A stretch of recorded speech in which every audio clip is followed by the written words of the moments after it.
আপনাদের স্বাগত জানাই আমি আমার রাজনৈতিক বিশ্লেষণ শুনবার জন্য। নট নেসেসারিলি আপনাকে এর সঙ্গে একমত হতে হবে, কিন্তু ভিন্ন মত, অন্যের মত শুনবার মধ্য দিয়ে নিজের চিন্তার জগতে একটা ব্যাপক পরিবর্তন করতে পারে। আপনার চিন্তা যেটা আপনি করছেন সেটা আরো অনেক বেশি সমৃদ্ধ হতে পারে।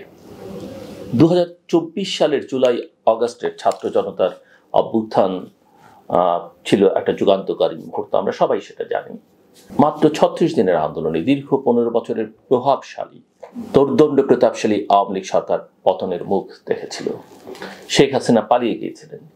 সেই অভ্যুত্থানের স্লোগান ছিল গণতন্ত্র পুনঃপ্রতিষ্ঠা, বৈষম্যহীন সমাজ গঠন এবং একটি অন্তর্বর্তী সরকারের অধীনে, নির্দলীয় নিরপেক্ষ সরকারের অধীনে নতুন নির্বাচনের আয়োজন। কিন্তু 1 বছর পূর্ণ হওয়ার আগেই সেই ঐতিহাসিক ঐক্যের ভিত্তি এখন ভাঙনের মুখে, চূড়ান্ত ভাঙনের মুখে। যে প্ল্যাটফর্ম, যে চেতনা, যে নেতৃত্ব ছিল, সবই এখন প্রশ্নের মুখে। এখন প্রশ্ন হচ্ছে, কেন এমনটা হলো? প্রথমত, আমার মতে আন্দোলনের সঙ্গে সংশ্লিষ্ট প্ল্যাটফর্মগুলোর রাজনীতিকরণ এই ভাঙনের একটা প্রধান কারণ। বিশেষ করে বৈষম্য বিরোধী ছাত্র আন্দোলনের রাজনীতিতে পা রাখা এবং পরে তা থেকে রাজনৈতিক দল জাতীয় নাগরিক পার্টি বা ন্যাশনাল সিটিজেন্স পার্টি, এনসিপি নামে যেটা বহুল পরিচিত, এর জন্ম। এই রূপান্তরটা অনেক মানুষকে বিভ্রান্ত করেছে। বিশেষ করে ওই ছাত্র নেতাদের কয়েকজন যখন সরকারে যোগ দিয়েছিলেন তখনই অনেককে বিমুখ করেছে। এনসিপির প্রধান নাহিদ ইসলাম নিজেই একসময়, আমার যত মনে পড়ে, বৈষম্য বিরোধী ছাত্র আন্দোলনের প্রধান মুখ ছিলেন। সেরকমটাই আমরা সবাই মনে করতাম, ধারণাটা সেরকমই দেওয়া হয়েছিল, যদিও তাদের কোনো প্রধান নেতা ছিলেন না প্রকাশ আনুষ্ঠানিকভাবে, কিন্তু পারসেপশন তিনিই আসলে প্রধান। সেই অবস্থান থেকে সরকারের উপদেষ্টা এবং পরে রাজনৈতিক দলের আহ্বায়ক হয়ে ওঠা তার বিশ্বাসযোগ্যতাকে প্রশ্নবিদ্ধ করেছে অনেকের চোখে। আমি জানি এই কথা শুনলে তারা অসন্তুষ্ট হন। তারা মনে করেন ছাত্রদের, তরুণদের সমর্থন করা দরকার। বিদেশিদের মধ্যে অনেকের মধ্যে এই প্রবণতা আছে। অনেকে শুধুমাত্র এনসিপিকেই ছাত্রদের প্রতিনিধি মনে করেন বা তরুণদের প্রতিনিধি মনে করেন, কিন্তু বাস্তবতা, ground reality is quite different. বাস্তবতা হচ্ছে এনসিপি কতিপয় সমন্বয়কের গড়ে তোলা একটি রাজনৈতিক দল মাত্র। এর সঙ্গে কোটি কোটি ছাত্রের কোনো সম্পর্ক নেই। এর সঙ্গে এমনকি বৈষম্য বিরোধী ছাত্র আন্দোলনের যারা সমন্বয়ক সবাই ছিলেন সারা দেশে, কিংবা যারা সেই আন্দোলনে যুক্ত হয়েছিলেন, এই ছাত্রদের বাইরেও তো সমাজের নানা শ্রেণী পেশার মানুষ যুক্ত হয়েছিলেন, তাদের কারো কোনো সম্পর্ক নেই। দেশে সিংহভাগ তরুণের কোনো সম্পর্ক নেই, এরা গুটি কয়েক মাত্র। দ্বিতীয়ত, যে প্রসঙ্গটা বিবেচনার দাবি রাখছে সেটা হচ্ছে যে ছাত্র আন্দোলনের অভ্যন্তরীণ বিশৃঙ্খলা বা এই ছাত্র সংগঠনের, বৈষম্য বিরোধী ছাত্র আন্দোলনের এনসিপির অভ্যন্তরীণ যে বিশৃঙ্খলা, দলাদলি, স্বজনপ্রীতি এবং সর্বোপরি চাঁদাবাজি, দখল বাণিজ্য এবং মামলা হয়রানির মতো অভিযোগগুলো জন আকাঙ্ক্ষার বিপরীতে এক নির্মম বাস্তবতা হাজির করেছে। এই বাস্তবতা কোনো অবস্থাতেই অ্যাকসেপ্ট করবার মতো নয়, অন্তত এদের কাছে, যাদের আমরা বীর ভাবতে শুরু করেছিলাম তাদের কাছ থেকে নয়। এবং এই বীরেরা যে নায়কেরা যে খলনায়কে পরিণত হতে সময় নিতে পারলেন না, সেটাও একটা দুর্ভাগ্যজনক বিষয়।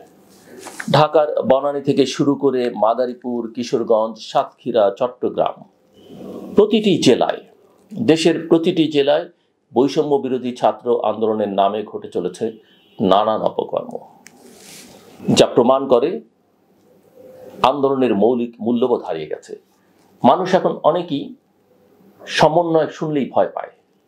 ব্যবসায়ীরা ভয় পায়, সমাজের প্রশাসনের ব্যক্তিবর্গ ভয় পায়, এবং এদের অবস্থাটা অনেকটা, এখন অনেকেই মনে করেন, আপনাদের অনেকেরই স্মরণ থাকবার কথা যে খান আতাউর রহমান, আমাদের বিখ্যাত প্রয়াত পরিচালক, চলচ্চিত্র নির্মাতা, অভিনেতা, লেখক, গীতিকার, অত্যন্ত সম্মানীয় মানুষ। তার একটা চলচ্চিত্র মুক্তিযুদ্ধের পরে তিনি করেছিলেন মুক্তিযোদ্ধাকে নিয়ে, মুক্তিযোদ্ধাদের প্রতি ভালোবাসা থেকে, কিন্তু তারা যে বিপথে গেছে, বিপথে যাচ্ছে সেটি নিয়ে, এবং বহুল জনপ্রিয় একটা চলচ্চিত্র আবার তোরা মানুষ। অনেকে মজা করে বলেন বা কষ্ট দিয়ে বলেন যে এরকম একটা চলচ্চিত্র এদের নিয়ে আরেকটা নির্মাণ করা দরকার। আসুন তৃতীয় প্রসঙ্গে যাই। ঐক্যের অভ্যন্তরে বেড়ে উঠছে রাজনৈতিক প্রতিযোগিতা এবং অবিশ্বাস। বাংলাদেশ জাতীয়তাবাদী দল বিএনপি একদিকে অভিযোগ করছে যে ন্যাশনাল সিটিজেন পার্টি বা এনসিপি ক্ষমতার বিকল্প কেন্দ্র হয়ে উঠেছে, আবার এনসিপি বলছে বিএনপি নিজেই জুলাই ঘোষণাপত্রের পথে বাধা হয়ে দাঁড়াচ্ছে। এতে করে একটা যৌথ রাজনৈতিক প্ল্যাটফর্ম গড়ে তোলার বা যৌথ আকাঙ্ক্ষার প্ল্যাটফর্ম গড়ে তোলার যে প্রয়াস ছিল সেটা ব্যাহত হয়েছে। এনসিপির একজন যুগ্ম আহ্বায়ক মনিরা শারমিন, সম্ভবত তার নাম, আমি দেখলাম যে এক সংবাদ মাধ্যমের সঙ্গে বলছেন যে বিএনপি ফ্যাসিবাদী ব্যবস্থার কিছু অংশ জিইয়ে রাখতে চায়। তেমনি বিএনপির আরেকজন নেতা যুগ্ম মহাসচিব, সম্ভবত যুগ্ম মহাসচিব ইমরান সালিম প্রিন্স, তিনি বলছেন ওই গণমাধ্যম কিছু ঐক্য পুরোপুরি ভাঙেনি, তবে আলাপ দরকার।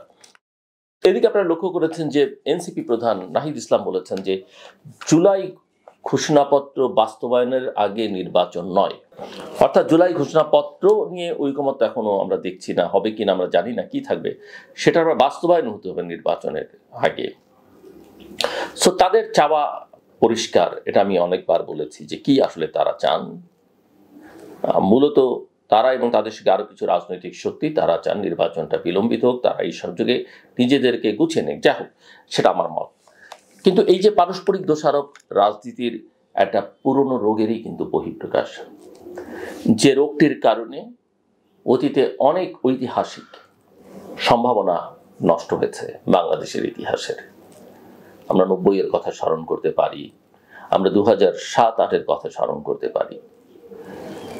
সো এই বিষয়টাকে কোনো বিশ্লেষক, যেমন ধরা যাক আমি একজন রাজনৈতিক বিশ্লেষক বা রাষ্ট্রবিজ্ঞানী দিলারা চৌধুরী, যিনি নিজে প্রফেসর দিলারা চৌধুরী, যিনি সরাসরি আমার শিক্ষক, তিনি এই বিষয়টাকে ব্যাখ্যা করছেন একটা শ্রেণী চিন্তার মাধ্যমে। তিনি বলছেন যে আন্দোলনের 80% অংশগ্রহণকারী ছিলেন শ্রমজীবী মানুষ যারা ফিরে গেছেন, এবং তিনি যথার্থই বলেছেন প্রফেসর দিলারা চৌধুরী।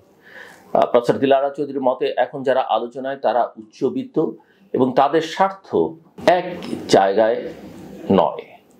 এখানে তার সঙ্গে আমি যোগ করতে চাই যে সবাই যে উচ্চবিত্ত ছিলেন তা নয়, কিন্তু এই 10 মাসে আসলে তারা দেশে মধ্যবিত্ত, উচ্চ মধ্যবিত্ত, উচ্চবিত্ত ছিলেন এবং একেবারেই দরিদ্র গোষ্ঠীর মধ্যে ছিলেন যারা, তাদেরও কেউ কেউ এখন উচ্চবিত্ত হয়ে গেছেন। তো প্রফেসর চৌধুরীর কথার মানে যেটা দাঁড়ায় সেটা হচ্ছে আন্দোলনের বাস্তব চালিকা শক্তি যদি হারিয়ে যায়, কেবল নেতৃত্ব দিয়ে আন্দোলন টিকিয়ে রাখা যায় না। এটা স্পষ্ট যে দেশের মানুষের সঙ্গে এদের আসলে এখন আর কোনো সংযোগ নেই। এরা ক্ষমতা, অর্থ, বিত্ত এদিকে বেশি মনোযোগ হয়েছে। এদিকে এই যে ছাত্র আন্দোলনের একজন সাবেক মুখপাত্র, বৈষম্য বিরোধী ছাত্র আন্দোলনের, যিনি এনসিপিরও নেত্রী ছিলেন, উমামা ফাতেমা, তার খুবটাও গুরুত্বপূর্ণ। তিনি সম্প্রতি এনসিপি ছেড়ে দিয়েছেন। তিনি বারবার বলেছেন যে এই আন্দোলন থেকে রাজনৈতিক সংস্কারের সুযোগ তৈরি হয়েছিল উমামা ফাতেমার মতে, কিন্তু কেউ এগোতে চায়নি। এবং এগুলো এখনকার যে কথাবার্তা, রেটরিক, এগুলোকে তিনি বলছেন মুখের বুলি। ছাত্র সংসদ নির্বাচন, নারীদের রাজনৈতিক অংশগ্রহণ, রাজনৈতিক দলের আর্থিক স্বচ্ছতা, এসব নিয়ে কথা তুলতেই অস্বস্তি শুরু হয় উমামার ভাষায়। ফলে বৈষম্য বিরোধী ছাত্র আন্দোলনের বর্তমান নেতৃত্ব যারা এখন এনসিপি করছেন, এবং এনসিপি এবং এই বৈষম্য বিরোধী ছাত্র আন্দোলনের নেতৃত্বের মধ্যে আদর্শগত ফারাকটা কিন্তু খুব স্পষ্ট হয়ে দেখা দিচ্ছে। কোনো একটা সমাজে যদি আন্দোলনের নামে চাঁদাবাজি হয়, বা আন্দোলনের ফলাফল হিসেবে বা আন্দোলনোত্তর পরিস্থিতিতে চাঁদাবাজি হয়, জায়গা জমি দখল হয়, ব্যবসা বাণিজ্য দখল হয়, মানুষকে মেরে ফেলা হয়, তাহলে সেই আন্দোলনের নৈতিক ভিত্তি কোথায় দাঁড়ায়? আমি বলতে চাইছি কথা যে এই আন্দোলনটা কিন্তু শেষ হয়নি। শেখ হাসিনার বিদায় হয়েছে, কিন্তু মানুষের যে জন আকাঙ্ক্ষা তৈরি হয়েছিল এবং গত 15-16 বছরে মানুষ যা পরিবর্তনের মধ্য দিয়ে যে আকাঙ্ক্ষা তাদের মননে দাঁড়িয়েছিল, সেটাকেই আমি একটা আন্দোলন বলতে চাইছি। তো এই আন্দোলনটার নৈতিক ভিত্তি আসলে একেবারেই দুর্বল হয়ে গেছে। এনসিপি দাবি করছে যে এই অপকর্ম যারা করেছে তারা এখন সংগঠন থেকে বেরিয়ে গেছে, বা তাদের বিরুদ্ধে ব্যবস্থা নেওয়া হয়েছে বা বহিষ্কৃত হয়েছে। কিন্তু সমালোচকরা যেটা বলছেন যে অনেক ক্ষেত্রেই লক্ষ্য করা গেছে যে অনেক ক্ষেত্রেই অভিযুক্তরাই আবার নেতৃত্বে ফিরে আসছে, আবার তারাই জেলা বা মহানগর কমিটির দায়িত্বে যাচ্ছে। এ হচ্ছে এনসিপি সংক্রান্ত পারস্পরিক অভিযোগ, এবং তারা নিজেরা যেসব অভিযোগ নিজেদের মধ্যে করছেন সেগুলো। এর বাইরে আন্দোলনের শহীদ এবং আহতদের পুনর্বাসন নিয়ে শুরু হয়েছে আরেক বিতর্ক। অন্তর্বর্তীকালীন সরকার 2025-26 অর্থ বছরের বাজেটে 405 কোটি টাকা বরাদ্দ রেখেছেন। নিহত পরিবারকে 30 লাখ টাকা এককালীন ভাতা এবং মাসিক 20,000 টাকা ভাতা, আহতদের 3 শ্রেণীভেদে ক, খ, গ মাসিক ভাতা এবং এককালীন সহায়তা দেয়া হচ্ছে এই বাজেট অনুযায়ী। সরকারি হাসপাতালগুলোতে চিকিৎসা, চাকরিতে অগ্রাধিকার, এমনকি ফ্ল্যাট সবই যুক্ত হয়েছে সেই জুলাই শহীদ যোদ্ধাদের পরিচয়পত্রের সাথে। এখন প্রশ্ন হচ্ছে যে সবই ঠিক আছে, বাংলাদেশে এর আগে পরে অনেক আন্দোলন হয়েছে, অনেক গণতন্ত্রের জন্য সংগ্রাম হয়েছে, অনেকে রক্ত দিয়েছেন, সে কথা যেন আমরা ভুলে না যাই, মুক্তিযুদ্ধের কথা যেন আমরা ভুলে না যাই। সো এই পদক্ষেপগুলো একদিকে মানবিক, অপরদিকে প্রশ্নবিদ্ধ। অনেকেই বলছেন এটি নতুন কোটার জন্ম কিনা, আবার কেউ কেউ বলছেন যে আন্দোলন কোটা সংস্কার চেয়েছিল, যে আন্দোলন এমনকি মুক্তিযোদ্ধাদের কোটার বিরুদ্ধেও ছিল, আমাদের ইতিহাসের সবচেয়ে গৌরবময় অধ্যায়, সে আন্দোলনের মাধ্যমে আবার বিশেষ সুবিধাভোগী শ্রেণী তৈরি হচ্ছে কিনা তা ভাবা দরকার। আন্দোলন মানেই আন্দোলন সফল হলে আমি একটা কিছু পাবো, এই মনোবৃত্তি মানুষের মধ্যে তুলে দেওয়া হচ্ছে কিনা। জনগণের টাকায় এমন সুবিধাভোগী গোষ্ঠী তৈরি করা বৈষম্য বিরোধিতার আসলেই পরিপন্থী। আমি স্পষ্ট করে কথা বলতে চাই, যারা যুদ্ধ করেছে ৭১-এ, যারা পরবর্তীকালে সংগ্রাম করেছে, কেউ নিজের প্রাপ্তির জন্য কিছু করেনি।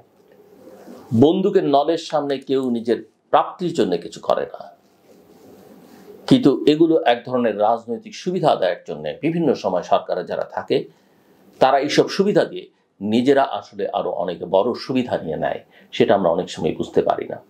আরেকটা গুরুত্বপূর্ণ বিষয় যেটা নিয়ে আমি এর মধ্যেই কথা বলেছি, যে একদিকে যখন মব বিচার, গণপিটুনি আর আইন নিজের হাতে তুলে নেওয়ার প্রবণতা বাড়ছে, তখন রাষ্ট্রের কর্তৃত্ব কিন্তু প্রশ্নবিদ্ধ হচ্ছে। এবং আমরা লক্ষ্য করছি যে এই মব কালচারকে সরকারের অনেক গুরুত্বপূর্ণ ব্যক্তিই কিন্তু সমর্থন করছেন, বা তার সমালোচনা যারা করছেন তাদের বিরুদ্ধে তারা কথা বলছেন।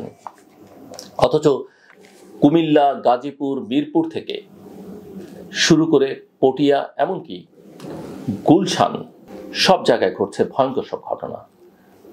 মাদক ব্যবসা, চুরি, গুজব, এসব অভিযোগে পিটিয়ে মারা হচ্ছে মানুষ।